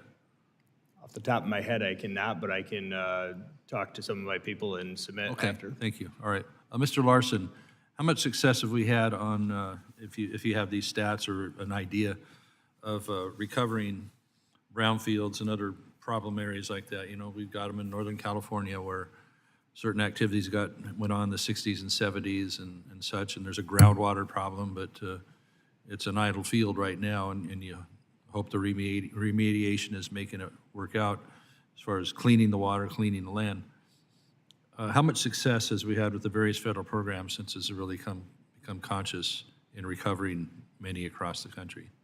Yeah, so regarding kind of the success or success metrics, as you've probably heard from a variety of different points today, there's a variety of different metrics that are commonly cited regarding both acreage under the Brownfields program that have been recovered, or jobs created. So certainly in the Brownfields program, when they're talking about a success metric, it's something where it has to do with recovered acres or completed sites. Can you cite, and I don't expect you to have an exact statistic, but has there been many successful recoveries that these lands are now going from useless to something? Regarding the federal brownfields grants, so the 104K competitive grants, to my understanding, the most recent data that I was able to find for FY 2024, I believe it was somewhere around 12,000 properties that have been, or sites under that program specifically that were recovered for reuse, and somewhere in the ballpark of 40,000 site assessments performed with those specific grant programs. Certainly, the state programs may have different numbers or different numbers for some of the sites that they've assessed, but that's just talking about the Brownfields program and not other authorities like Superfund or other types of cleanups. Is primarily the conversion from a useless brownfield site, are they mostly going for industrial uses? Are we finding that it's successful to not necessarily put housing on that, or obviously schools or hospitals or things, but are they primarily going into industrial use that has a low interaction with these possible problems with, unlike residents, let's say? Probably the most broadest way to answer the question is to say that typically reuse decisions and land use decisions are largely up to local communities and local governments who are responsible for zoning, or if you have private partnerships or private interests in those types of redevelopment or certain types of industries. So it could depend upon the site, and it can depend on the condition of the site and what those goals are for. All right, I need to yield. Thank you. I'll yield back, Mr. Chairman. The chair now recognizes Ms. Poe for 5 minutes. Thank you. Thank you, Mr. Chairman, Chairman Collins, and Ranking Member Wilson for holding this hearing today. As my home state of New Jersey shoulders a heavy burden of industrial and hazardous waste, as a member from the state with the highest number of Superfund sites and a significant number of brownfields, I know well the importance of the environmental remediation. The New Jersey Department of Environmental Protection has identified at least 45 brownfield sites in my district alone. We must continue to support communities that transform contaminated properties into usable spaces. For example, the Patterson Great Falls National Historic Park was tainted by centuries of industrial waste. The Brownfield program offered a life line to address the former Allied Textile plant within that park and to promote public health and a cleaner environment.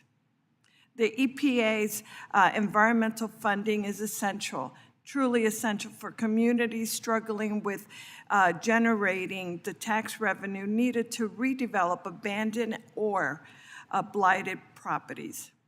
The program showcases the strength in a public-private partnership that benefits everyone. Federal and state partners, businesses, environmental communities, we really need to do something, and we need to make sure to preserve these very, very important communities. New Jersey is experiencing a significant affordable housing shortage. Mr. Goldstein, in your testimony, you cite low-income housing tax credit as one of the tools to facilitate affordable housing construction on a former brownfield sites.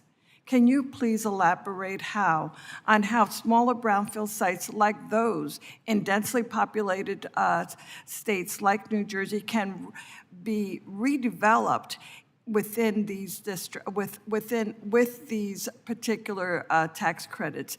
And if you would also share with us what are some of the challenges that are associated with brownfield developments in those particular urban areas? Absolutely, and I'm prepared to speak for the next 3 or 4 hours on those questions. Unfortunately, we don't have that kind of time, but Yes, I ma'am. am very I'll eager to be hear as brief your as I response. can. The first challenge is really making sure that the cleanups are sufficient, that there is the proper amount of regulatory oversight and transparency, because there historically has been a lot of questions about the sufficiency of cleanups on Superfund sites and brownfield sites that have been used for housing. But many states do that well. Many local regulatory agencies do that well, and certainly EPA can and has done that well. That's number one. We want these sites to be cleaned up to the standard that they need to be cleaned up to make them safe for residential use. That's number one.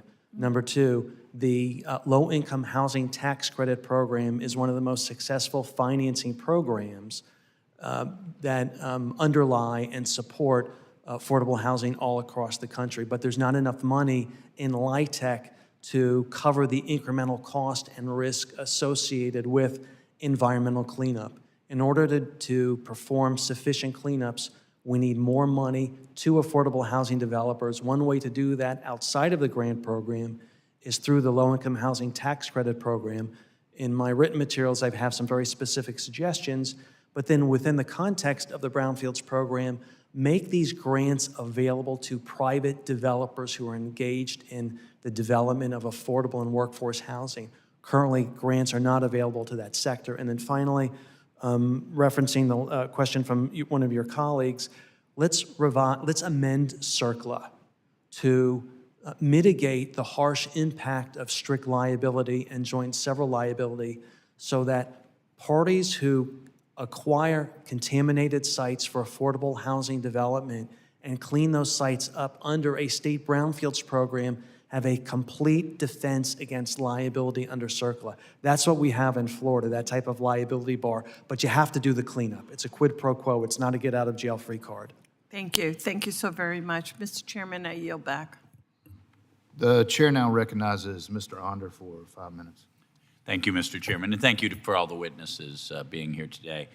Mr. Goldstein, you've described Florida's Brownfields program as a national model, citing its use of state-level incentives and liability protections, efficient permitting. From your experience, do you believe the federal government should play a role mostly by supporting and empowering states to tailor solutions rather than expanding Washington's control over brownfield projects? Well, I think there remains a very vital role for EPA to play. Number one, they engender their mere presence in connection with complicated cleanups engender a lot of public confidence. So that's number one. Number two, they bring a lot of expertise to the table, and they have a lot of experience, and all of that is valuable.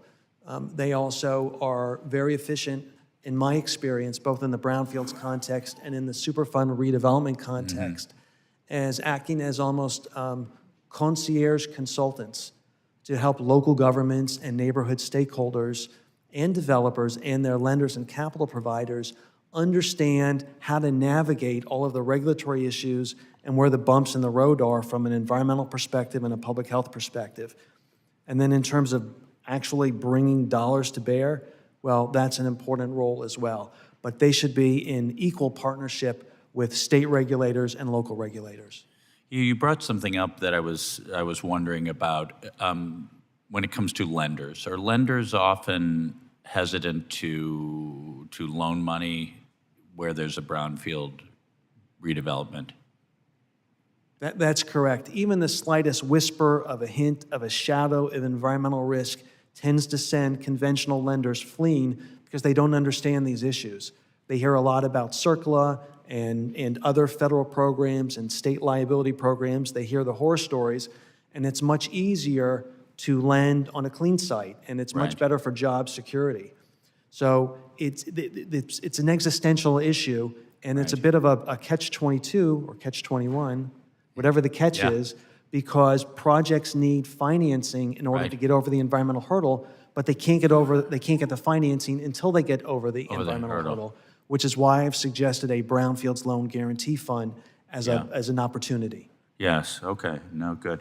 Yeah, so your support for reauthorization of the Brownfields tax incentive and new loan guarantee program sounds very reasonable, but you know, at this time of a $36 trillion debt, we want to ensure that we're not just subsidizing risk or inflating costs. What accountability measures do you support to ensure these incentives go to high-performing, results-oriented sites and not less productive projects? Well, I'm a data hound, so I like data. I like reporting and oversight and auditing.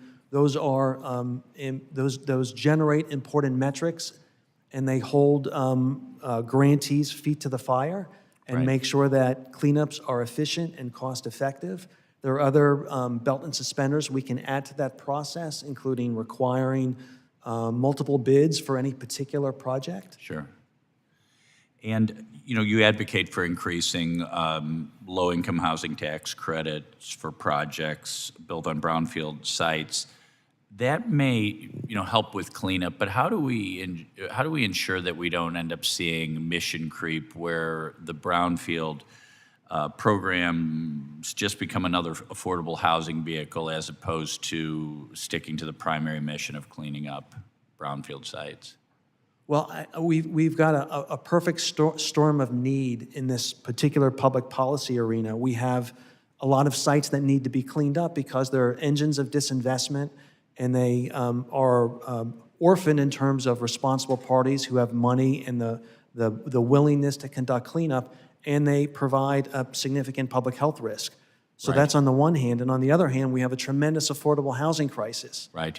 And so, from my perspective and my experience, what I'm seeing on the ground in Florida and in a Ranking Member Wilson's district is that there is almost an endless ocean of need that you could pour dollars into and not have mission creep. Got it. Yeah. No, I know back home in the St. Louis metro area, I'm aware of a number of brownfield sites that are just prime real estate for commercial development or for housing, and they're just sitting vacant and at very low prices because of these issues. So, no, thank you. Thank you for your testimony. I yield back, Mr. Thank you. The chair now recognizes Ms. Freeman for 5 minutes. Thank you, Mr. Chair. Really appreciate all of the witnesses being here today. You know, listening to the conversation with the committee, it's very heartening to hear a conversation where you can't really tell what side of the aisle the committee members are. There seems to be a lot of certainly support for this program and an understanding of, I think, of the imperative to expand the program to really help these communities that have been suffering under the burden of polluted sites and to create the housing that we need. And I hope that there's an openness to expanding this program and putting the funding into it that we need.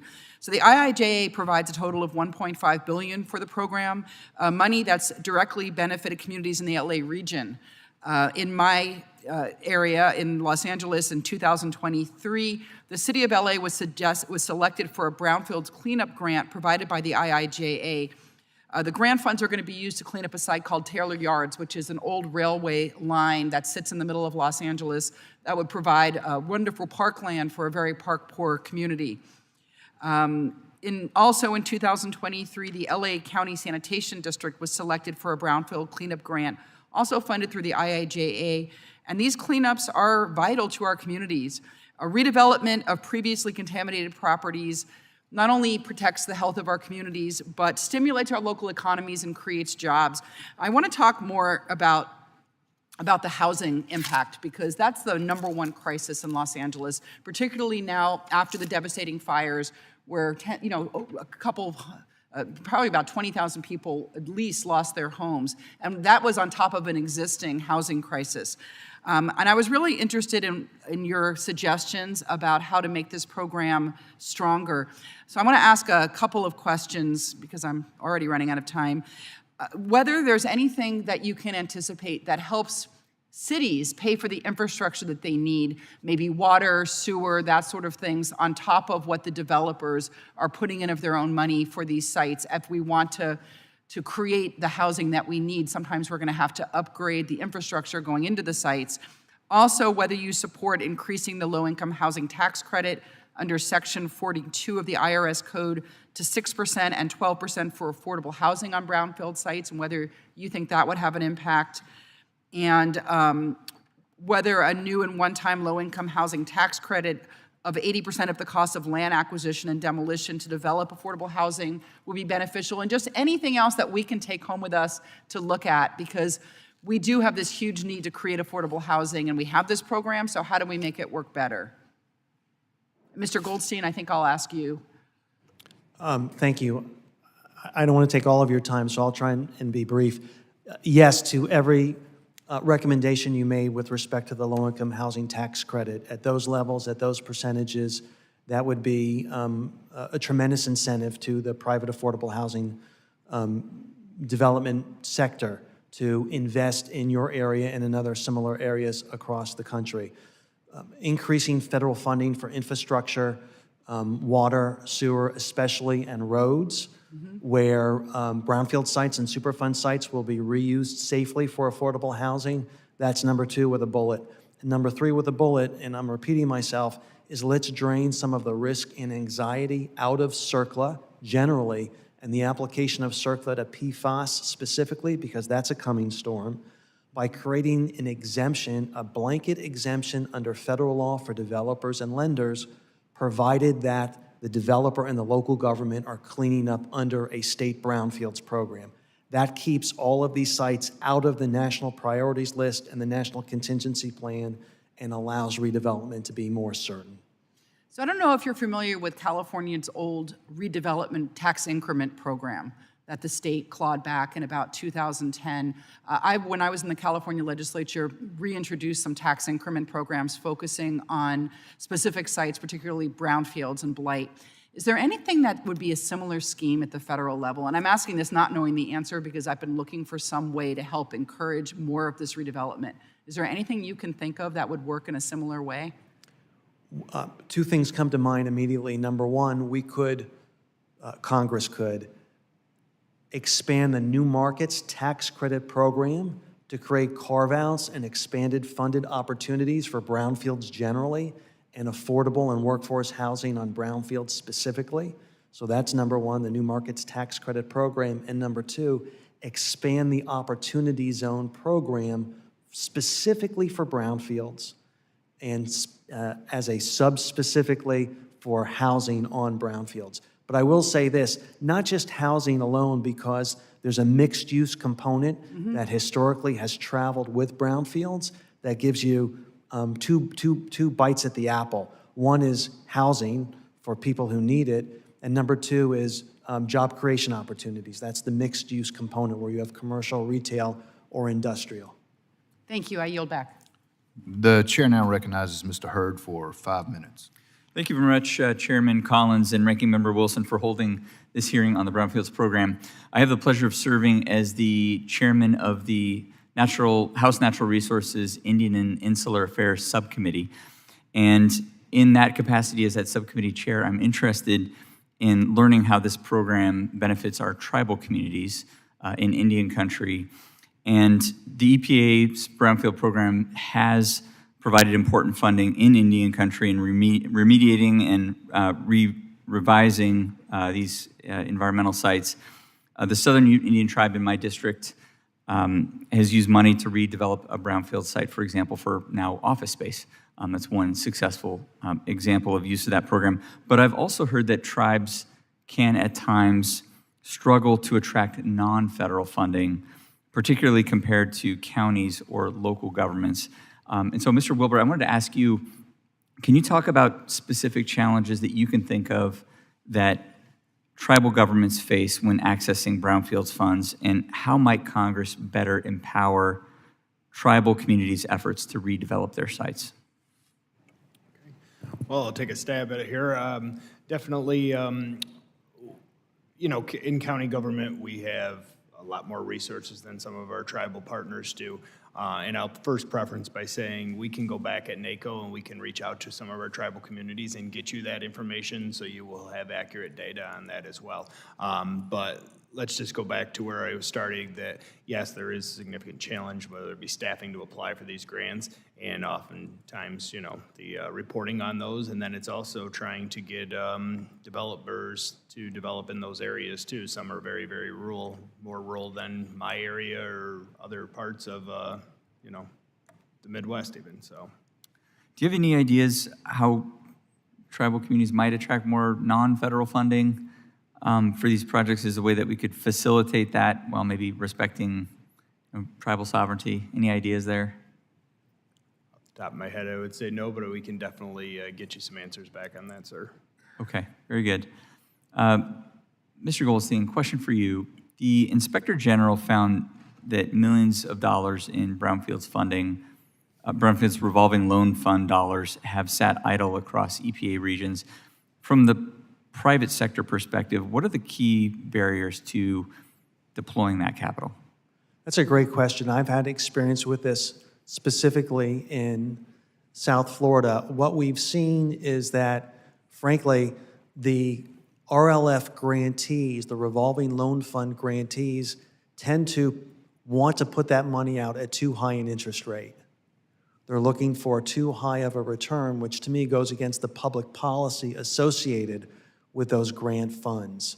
The purpose, as I understand it, or as I would like it to be, is to get those funds into the hands of communities and developers as quickly as possible so those funds can be put to work and those sites can be cleaned up and repurposed. Interestingly, the RLF, the revolving loan fund grant that goes to eligible entities, not inclusive of private developers, once those funds are received by the RLF grantees, they can be loaned out to private developers. And we have used those, our clients, and my development company has used that funding. But it's been slow going for most RLF grantees, typically because they're asking for too much in terms of an interest rate. So what I would like to see, if I may, is a requirement from Congress imposing a cap on the amount of interest that can be charged. It's important that the money be paid back so that the money can be put back out on the street. That's the whole concept of a revolving loan, but not at an interest factor that makes it uncompetitive or punitive. We want to lower barriers to redevelopment for private developers. What would you suggest how that cap would be formulated, just out of curiosity? I'm sorry? How would that cap be formulated? Any ideas what that might look like? I would like it. Best case scenario would be a 0% interest loan. That money would fly out the door and it would be put immediately to use. Okay, very good. Thank you very much, Mr. Goldstein. With that, Mr. Chair, I yield back. The chair now recognizes Ms. Skolton for 5 minutes. Thank you, Chair Collins and Ranking Member Wilson, and to our esteemed witnesses for joining us here today and for your incredible work on this issue. Michigan is the beating heart of this country's manufacturing operations, and while that is an immense source of pride for our state, unfortunately, careless disposal of hazardous materials associated with that heavy manufacturing has left my home state with nearly 24,000 contaminated sites, all while being nestled right next to the largest freshwater resource in the entire world. The first source of attack, of course, should always be holding bad actors accountable who have polluted and need to clean up their messes.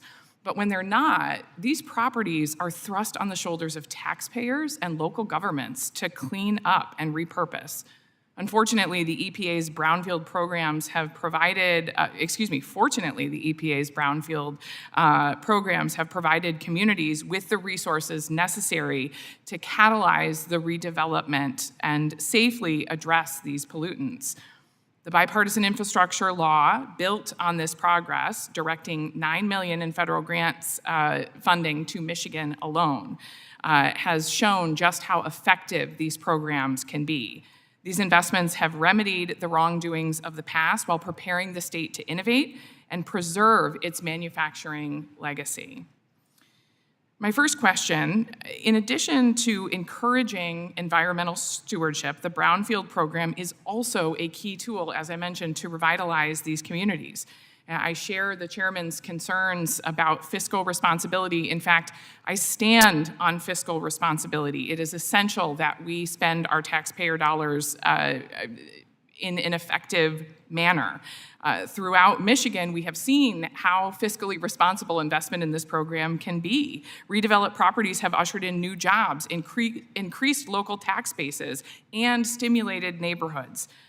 You know, these investments are an incredible use of taxpayer dollars, reinvesting money right back into these communities. Ms. Shook, can you speak to how redevelopment of blighted properties is an effective use of taxpayer dollars and how it benefits local economies across the country?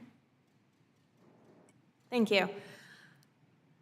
Investment in our communities really can allow the locals to reinvent how their communities have developed, whether it be built around a former, auto manufacturing site, which we also have many of in Ohio, to see them think differently about how they want it to look in the future, whether it be mixed use and housing or a new commercial development completely.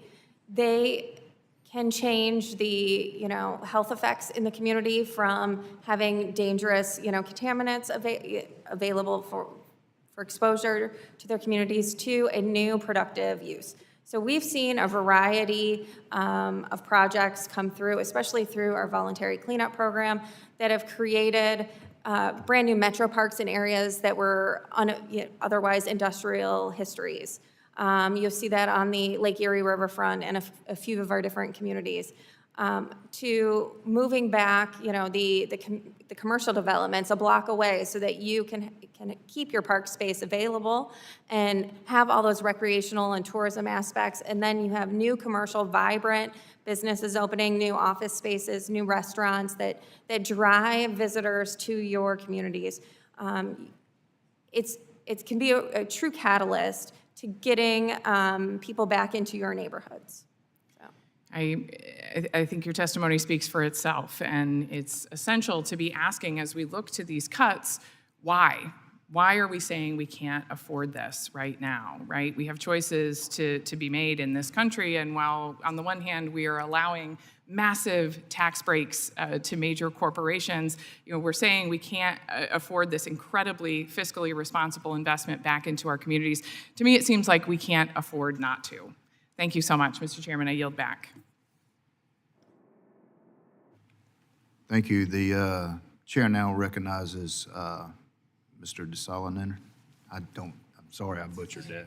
Obviously, you took French in high school, because that was great. If it was a McDonald's, it was called French fries. I respond to anything close to it. Well, thank you to all the witnesses. Mr. Goldstein, I wanted to ask you a question. I represent an area in the San Francisco Bay Area, the county I've represented for a long time at the local state and federal level. I was an air regulator, but worked closely with the Regional Water Quality Board. We have the highest industrial and hazardous materials sites on the West Coast by concentration geographically and population, because the Bay Area is very populated. But because of the access to deep water ports, it's really crucial, particularly to the petroleum industry. There are 5 refineries. They're mostly in Mr. Garamendi's district, but have been in mine in my various service. So what's happening is, and also Northern California is transitioning very rapidly, mostly from market rate in terms of renewable fuels and alternative energy cars. So we've got one refinery that just announced last week or 2 weeks ago, the Valero refinery in Benicia, California. Now these 5 refineries produce 25% of the CARB-certified fuel in California and 50% of the diesel fuel, so the ripple effect. So there's, Superfund sites, brownfield sites. Most of the property in the Bay Area doesn't get deserted. We have had brownfield sites. But it's the interaction between these that I'm interested in, where the liability is when venture capital companies decide to come in and buy a big hazardous materials site because it's not worth what it was 10 years ago. And as they see the transition happening, largely because of the private sector, in spite of some of my colleagues saying it's regulatory, there is regulatory enforcement that I support and appropriate. So that's sort of my broad question is, in this case with Valero, I think they're leveraging. The local city council has been very demanding on them, but there's a lot of demand to come in and buy the property. But in that transition, whether it's Brownfields, Superfund, public oversight at the state or the local level, we've had a lot of problem with the Regional Water Quality Board, where the business model seems to me in some of these places that have been bought now and are just going to the one plant that was bought, they said we bought it for spare parts because we know there's a limited time frame to this refinery. So discharge petitions and what's going into the Bay Delta, all of that sort of intersects with brownfields. Are they going to leave the site? Prospectively, they could. So I'm just curious if you had any view, and I realize this specific hearing, but it intersects with the larger economic pressure where we're changing a lot of our use to hazardous material sites in areas that have concentrations of them. And it has a lot of impact on environmental justice as we've switched in California to talk about the cumulative effects. So back to this hearing, it's a small potential portion of the overall conversation I'm trying to have with you. But if you have any thoughts in particular about this and where it might be something that we have to think about of supporting it. And then lastly, Region 9, where EPA is headquartered in the West Coast, has been a target in the first administration where he actually moves the administrator out of the offices and has pushed for early buyouts. So we don't have the resources we used to have in Northern California and on the West Coast because Region 9 is being abandoned, particularly at EPA. So for these types of sites where you have a very significant history of use of acutely hazardous materials that are likely widespread, creating significant public health risk and questions regarding the confidence that the public will have in the completeness and thoroughness of the cleanup, that illustrates the need for a very vital and vibrant regulatory dimension to go hand in glove with all of the economic incentives that will be necessary to encourage the private sector to do most of the heavy lifting associated with that magnitude of cleanup. And so if you're asking me what my view is of that type of scenario, which is played out all over the country, it's that the Brownfields program is multidimensional. It's not just about grants. It's not just about liability protection.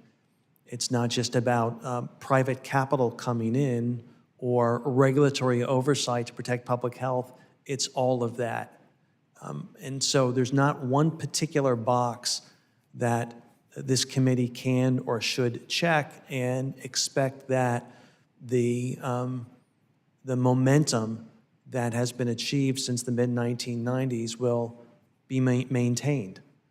Put another way, to bring this answer in for a landing, we need to continue to have strong regulatory oversight at the federal level when the issues are exceedingly complex and may have a federal component, a multi-state component, also state and local regulatory oversight on the one hand, and then all of the financial tools and the liability tools on the other. Yeah, and Mr. Chairman, it's really interesting to see as these big billion-dollar assets from the private sector become less of an asset and more of a liability from the financial model, and where it's appropriate for us in Congress to be. And all of these refineries heretofore were very high performing in their total portfolio, partially because the public demanded it. One last point on your question, which is a great question, and I think this may be what you're getting at. As these billion-dollar assets transition to billion-dollar liabilities, there are funds out there, very significantly resourced funds that will rush to fill that gap and make the safe transition, but they need the right regulatory environment in which to do that. And in that sense, while regulatory oversight to protect public health is critical, we also need the appropriate opportunities from a CERCLA perspective to, as I mentioned earlier, drain the anxiety out of potential enforcement. Yeah, I want to thank the chairman for indulging us, but I'll just close with this. The property itself is worth a lot of money. There are developers who are interested with all liabilities, so the existing value of that liability still continues, and the local government has a lot of say because they have the land use jurisdiction. So it's a fascinating subject. Thank you. Gentleman yields back. You're fine. I was gonna open up for a second round of questioning right quick, because personally I had a few questions of my own that I wanted to ask. So I'm gonna yield myself 5 minutes for questioning. I want to open up. Mr. Larson, can you give us the difference in a Superfund and a Brownsfield?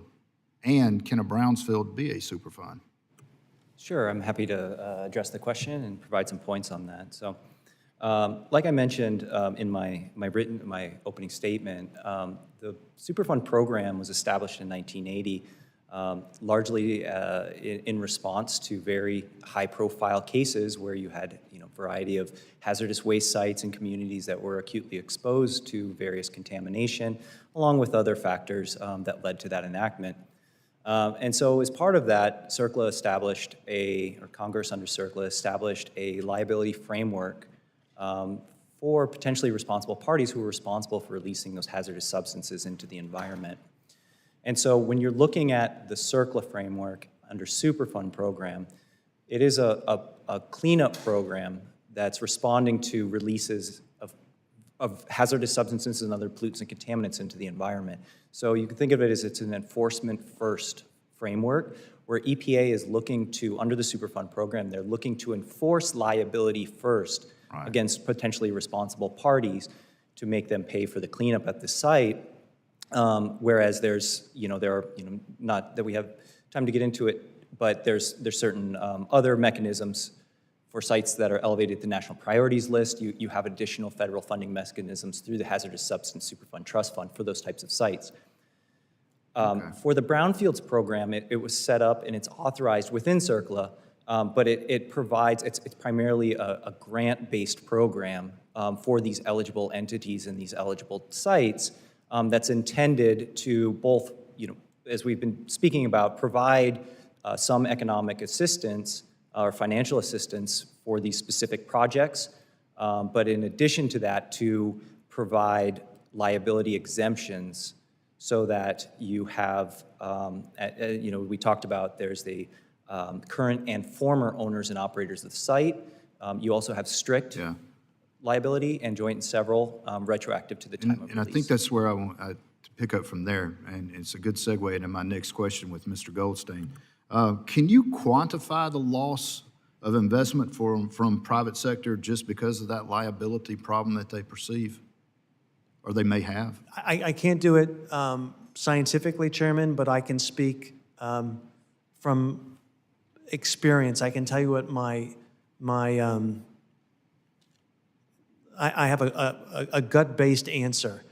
And in Florida alone, we've probably seen close to $1 billion in avoided transactions as a result of potential exposure to circular liability. That's just one person's environmental practice over a 33-year time frame. You could probably multiply that by several orders of magnitude. Thank you. Ms. Shook, I was listening to someone else's testimony. Are all sites to be cleaned to a residential use? Or is it like a commercial and So residential? we do not clean all sites to a residential use. In our voluntary cleanup program, we have standards for both commercial sites and for residential sites. We allow the end user to determine which land use they are interested in. Any site could be residential with the right amount of funding. Thank you, thank you. And one last question, I'll open this up to everybody. Are we adding sites continually, or has it stopped? I mean, at some point, we should be able to hold people liable for messing up the land like that. I mean, I can understand things that were years and years ago, but are we still adding, or have we plateaued?